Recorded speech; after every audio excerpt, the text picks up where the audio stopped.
They say if you say her name 3 times in front of a mirror, she appears. They say she was a witch. They say she was a queen. They say she still waits, behind the glass, for someone foolish enough to call her name. That I never believed any of it. Until the night we tried it for real. That IT started as a stupid Halloween challenge. That we were a group of 4 friends. Me, Jason, Mia, and Connor. That we'd rented a small cabin near the woods for the weekend, just to film a few scary TikToks and chill. Mia came up with the idea, let's summon Bloody Mary. It'll look amazing on camera. I laughed. That's such an old myth. Nobody's scared of that anymore. Connor grinned. Exactly. That's why it'll go viral. For idiots calling Bloody Mary and pretending to die. Jason, who was the most skeptical of all, smirked and started setting up his phone on a tripod. He wanted to film the whole thing. Real reactions, flickering candles, creepy atmosphere. We turned off the lights and lit 3 candles in front of the bathroom mirror. The room smelled faintly of old wood and something metallic. Maybe rust, maybe blood. Mia looked at her reflection, her voice trembling with excitement. You guys ready? Jason pressed record. The red light blinked. We stood in front of the mirror, faces glowing orange in the candlelight. Together, we said it. Bloody Mary, Bloody Mary, Bloody Mary. Silence. We waited. Nothing happened. Then Connor snorted. Wow, so terrifying. He blew out 1 candle. That's your ghost? Weak. Mia laughed nervously, but her eyes stayed fixed on the mirror. Did you see that? What? I asked. She pointed. There was a shadow behind us. Jason panned his phone flashlight around. Nothing but our reflections and the wooden walls. Still, I felt something off. A pressure. Like the air thickened. Like someone else was standing between us, unseen. Later that night, we played cards in the living room, laughing off the whole Bloody Mary thing. Jason checked the footage on his phone. See? Nothing but us being idiots. But when he slowed down the video, his smile faded. Wait! What's that? He showed us the screen.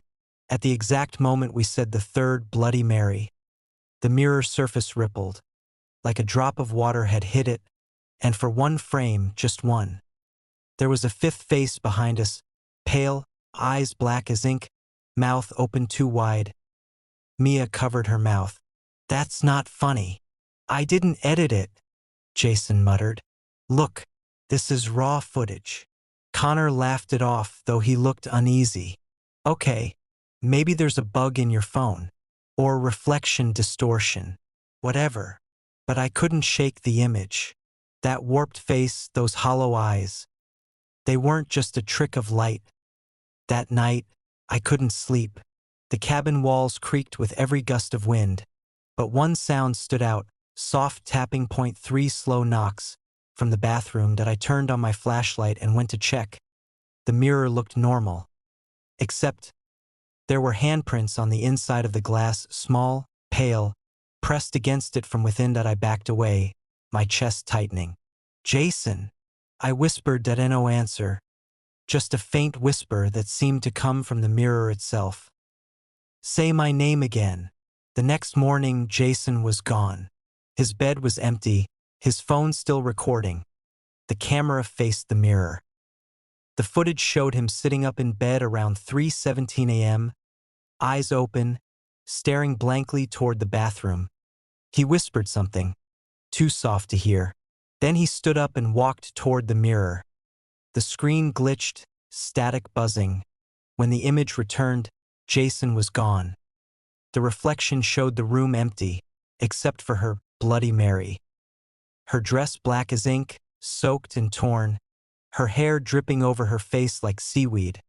She stood inside the reflection, one hand pressed against the glass.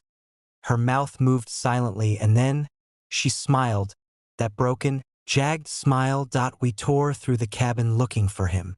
Outside, the fog was thick, the trees whispering. Connor called his phone. It rang once, then cut off. Let's just go, I said. He probably left as a joke. Mia was pale. He wouldn't. His car keys are still here. We packed up and drove toward town, but the road twisted endlessly through the woods, as if looping. After 20 minutes, we ended up back at the same cabin. Same fog. Same silence. Connor slammed the steering wheel. What the hell is going on? Then the radio turned on by itself. A woman's voice whispered through the static. Don't leave. Not yet. Mia screamed and covered her ears. The radio hissed louder, words merging into something like laughter. And then, all the mirrors in the car fogged up from the inside. A single word formed in the condensation. Stay. We ran back into the cabin. Stupid, I know, but the fog outside was too thick to see through. Inside, the candles we'd used were lit again, though we hadn't touched them. The mirror reflected the whole room perfectly, too perfectly, because in the reflection, Jason was standing there. Right behind us. Jason! Mia cried. But he didn't move, didn't blink. His reflection stared forward while his real body was nowhere to be seen. Then his reflection smiled. That same cracked grin we saw earlier. Connor grabbed a chair and smashed the mirror. It shattered, but behind the shards, there was another layered at a black surface, like liquid glass, and something moved beneath it. A hand, pale, drenched, reached out and grabbed Connor's wrist. He screamed as it pulled him into the mirror. Gone. Just like that. The glass sealed back over, rippling once more like water closing. Mia collapsed, sobbing. We have to destroy it. Burn it. I grabbed a candle and threw it, setting the wooden frame aflame. But the mirror didn't burn. The fire only reflected, multiplying in endless mirrors within mirrors, each showing Mary's pale face smiling back at us. You called me, she whispered. Now I call you. I don't remember much after that. Only fragments. Running, screaming, the mirror shattering again, swallowing light. When I woke up, it was morning. The cabin was quiet. Mia was gone. All that remained was her phone, still recording, facing the cracked mirror that I in the final seconds of the video. I saw myself standing behind her, eyes black, mouth twisted into a silent scream. Only, I don't remember being there, I don't remember filming it. The reflection moved a second after I did. I drove home that day, shaking, trying to convince myself it was trauma, hallucination, shock, anything but real.